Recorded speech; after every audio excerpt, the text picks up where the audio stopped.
ഒരു ചെറിയ ഇടവേളയ്ക്ക് ശേഷം സിനിമ ടാക്കീസിലേക്ക് വീണ്ടും സ്വാഗതം. ഇന്ന് ഞാൻ പറയാൻ പോണത് മമ്മൂട്ടി വില്ലനായി എത്തി, വിനായകൻ നായകനായി എത്തിയ ചിത്രം കളം കാവൽ. ഈ ചിത്രം നമുക്കറിയുന്നത് പോലെ തന്നെ പ്രൊഡ്യൂസ് ചെയ്തിരിക്കുന്നത് മമ്മൂട്ടി കമ്പനി തന്നെയാണ്. ഈ ചിത്രം സംവിധാനം ചെയ്തിരിക്കുന്നത് ജിതിൻ കെ ജോസ്. തിരക്കഥ നിർവഹിച്ചിരിക്കുന്നത് ജിതിൻ കെ ജോസും ജിഷ്ണു ശ്രീകുമാറുമാണ്. ബ്രഹ്മയുഗം എന്ന ചിത്രത്തിന് ശേഷം മമ്മൂട്ടി വില്ലനായി എത്തുന്ന ചിത്രം കൂടിയാണ് ഇത്. വിനായകൻ ഈ ചിത്രത്തിലെ നായകനാണ്. ജയകൃഷ്ണൻ എന്ന കഥാപാത്രത്തെയാണ് വിനായകൻ അവതരിപ്പിക്കുന്നത്.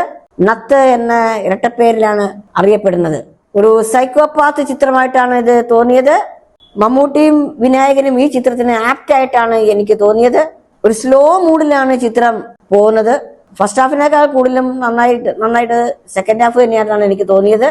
മമ്മൂട്ടി അല്ലാതെ വേറെ ഏത് നടൻ ചെയ്താലും ഈ കഥാപാത്രത്തെ അവതരിപ്പിക്കാനായിട്ട് പറ്റില്ല എന്നാണ് എൻ്റെ അഭിപ്രായം. എൻ്റെ മാത്രം അഭിപ്രായമാണ് കേട്ടോ.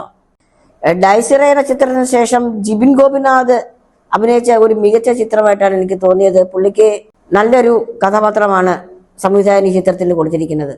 ഇതിന് സംഗീതം നൽകിയിരിക്കുന്നത് മുജീദ് മജീദാണ്.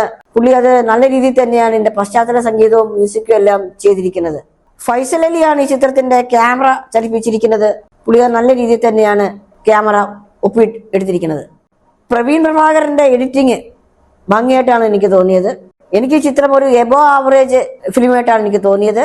എൻ്റെ അഭിപ്രായത്തില് ചിത്രത്തിന്റെ ക്ലൈമാക്സ് കുറച്ചും കൂടി നന്നാക്കാമായിരുന്നു എന്നാണ് എൻ്റെ അഭിപ്രായം, എൻ്റെ മാത്രം അഭിപ്രായം. എനിക്ക് ഈ ചിത്രം ഫസ്റ്റ് ഹാഫിനേക്കാൾ കൂടുതൽ ഇഷ്ടപ്പെട്ടത് സെക്കൻഡ് ഹാഫ് തന്നെയാണ്.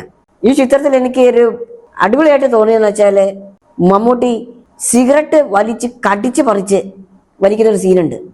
അത് കിടിലനായിട്ടാണ് എനിക്ക് തോന്നിയത്. ഏകദേശം 2 മണിക്കൂർ 20 മിനിറ്റാണ് ഈ ചിത്രത്തിന്റെ ദൈർഘ്യം. ചിത്രം തിയേറ്ററിൽ തന്നെ കാണാൻ ശ്രമിക്കുക. തിയേറ്റർ എക്സ്പീരിയൻസ് ചിത്രം കൂടിയാണിത് എന്നാണ് എൻ്റെ അഭിപ്രായം. നിങ്ങളുടെ വിലയേറിയ അഭിപ്രായങ്ങളും നിർദ്ദേശങ്ങളും കമന്റ് ബോക്സിൽ രേഖപ്പെടുത്താൻ മറക്കരുത്. സബ്സ്ക്രൈബ് ചെയ്യാനും മറക്കരുത്. ഇനി മറ്റൊരു സിനിമ വിശേഷമായി വീണ്ടും കാണാം. Take care. Bye bye.